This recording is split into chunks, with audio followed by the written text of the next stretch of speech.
Hi, this is Stu, and today I'm going to walk you through the life of an Agile project using our tool, TeamStory. So the first thing we're going to do is create a backlog. I'm going to click the New Backlog button from the home page and give the backlog a name. Since we're going to be building a skyscraper, I'm just going to call this Skyscraper. Alright, let's view the backlog. Here we see an empty backlog. With TeamStory, we have two main modes. There's the view mode and the edit mode. Right now we're in the view mode, but there's nothing to view. So let's go ahead and edit it. Now we're in the edit mode. And we're going to start with an initial epic.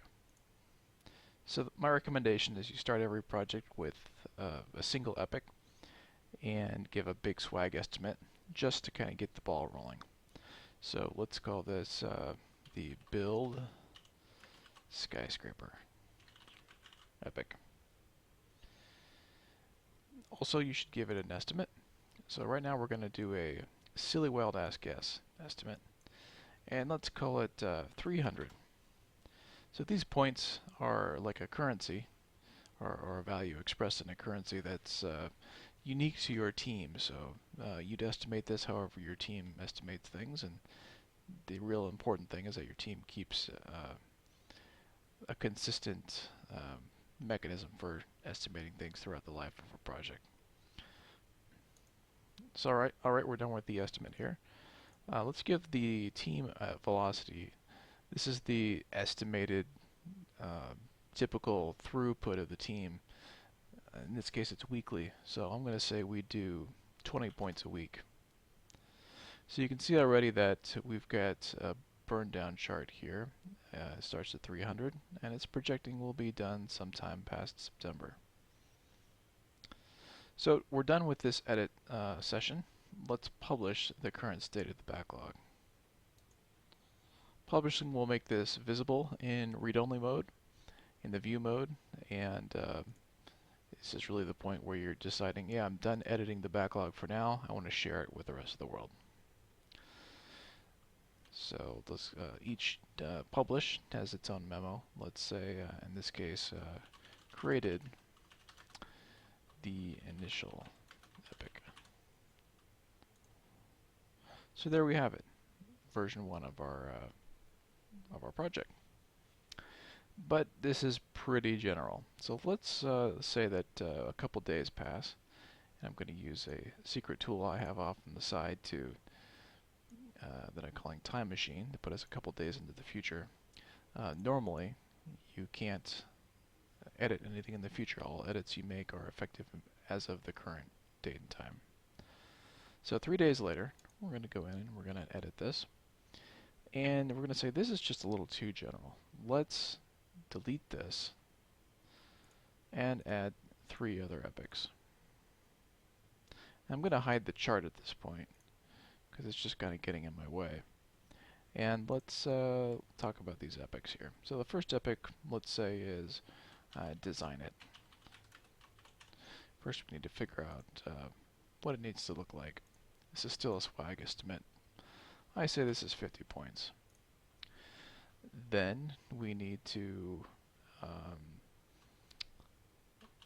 let's see, actually, I think I've got the wrong way, going about this the wrong way. First we need to gather requirements for our skyscraper, and that's about 20. We're going to have to talk to some people there for that, so it'll take some time. We're going to design it. It's another 50. And we're going to build it. That's going to be where most of the work is, I would think, and that's like 200. That's what I say. It's just a guess. Let's go with that for now. So here I'm going to say that we broke the project part into multiple epics. Alright, so you can see we have a little bit of a drop in scope there. If you want to find out exactly what happened in any given edit to the backlog, you can click the Stats button, which will show you this breakout of what's happened. The last change was the one where I said broke apart the project into multiple epics.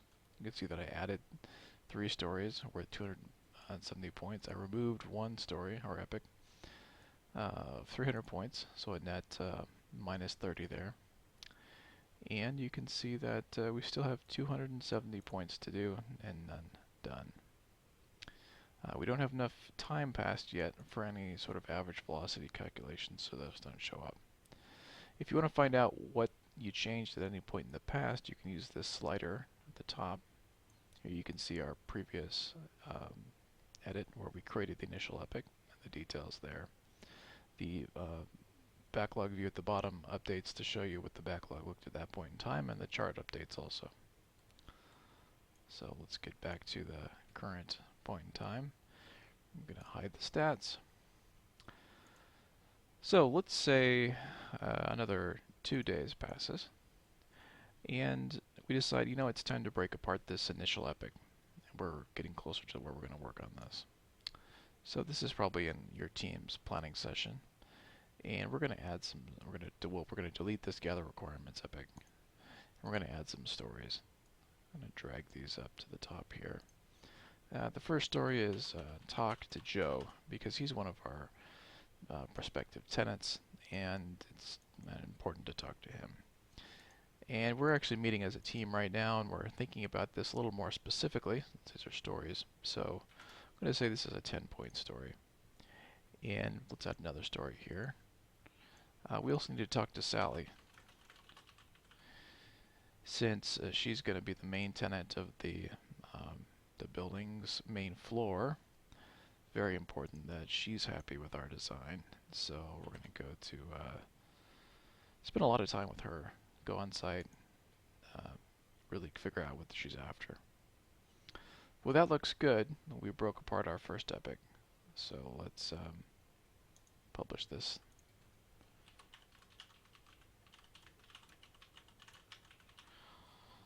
Great, so we're ready to start our project.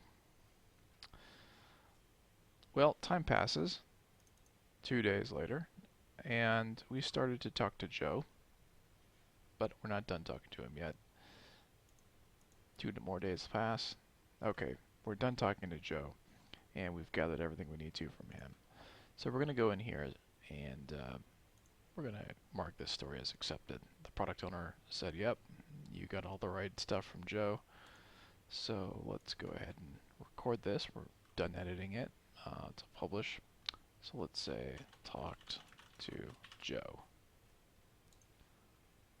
Alright, you can see there's a little bit of green that starts to show up here, and that's because we completed 1 story worth 10 points. Now, 1 more week passes, and by that point in time, we're almost done talking to Sally. 2 days later, we go back in, we mark this done. And we realize that we left out 1 other person though, but we'll deal with that in our next planning session. Publish this, talked to Sally. Well, it's the next day, it's time for the planning session, and we go in as a team.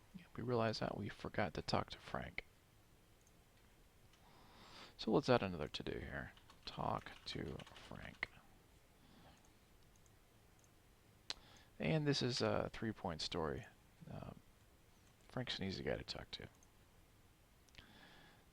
So added the, let's see, we'll call this the planning for second iteration. Really should have planned more for this iteration, since 3 points doesn't sound like enough to keep a team busy. We'll jump forward 1 week in time, and we've talked to Frank. All good. Publish this.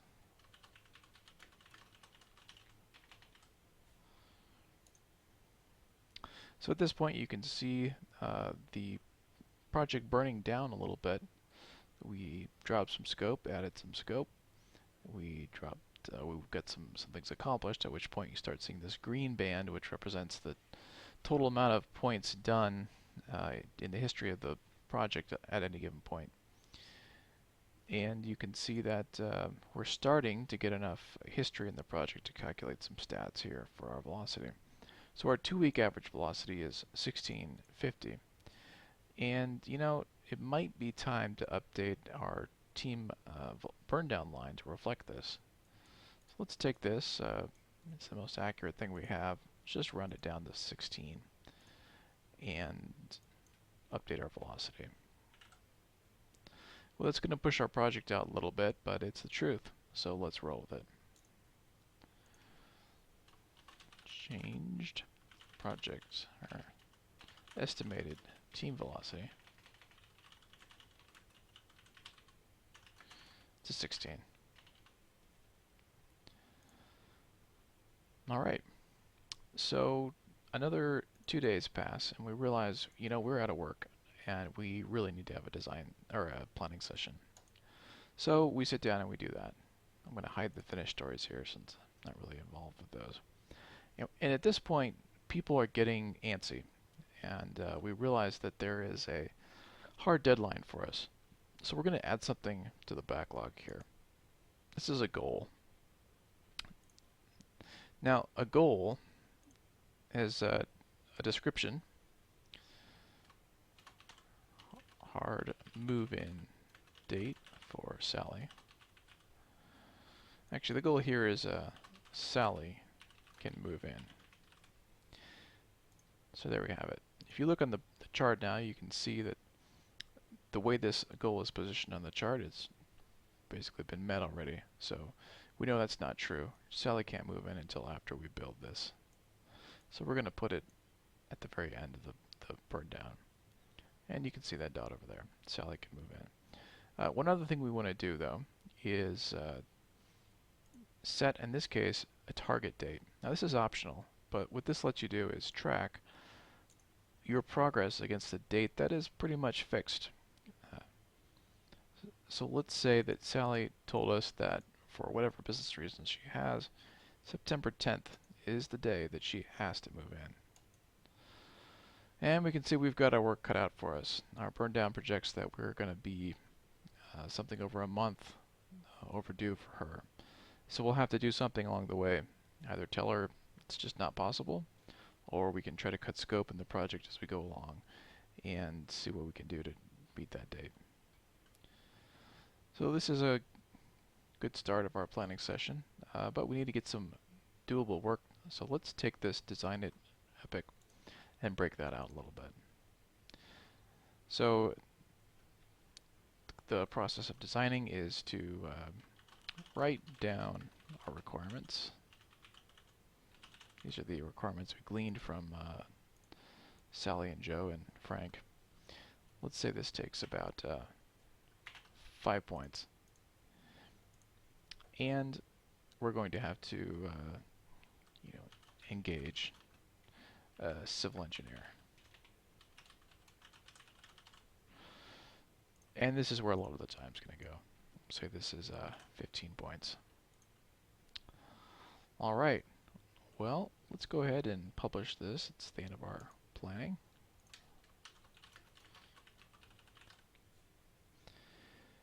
And it looks like we have a net of 30 here. We added 20 points, but removed 50, net of negative 30. So that's good. It looks like this is shaping up to be easier than we thought. Well, 2 weeks passes, and we're done writing down our requirements. So let's mark that as so, as such.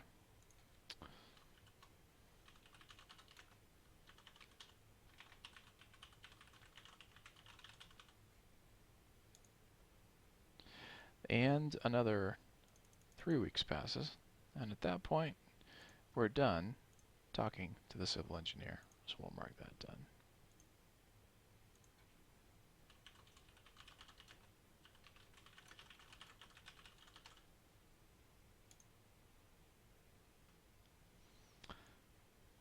Okay, so at this point you can watch our progress along the way. Again, of course. Let's take a look at our stats. Our 2-week average velocity has dropped quite a bit. We're only at 7.5. It's probably a good idea to update our velocity again to make sure that our expectations are realistic. So this is going to be an uncomfortable update, dropping it all the way down to 7. This pushes the project out quite a ways. It looks like we're going to have to do something special to get this anywhere close to our desired end date. Updated project velocity.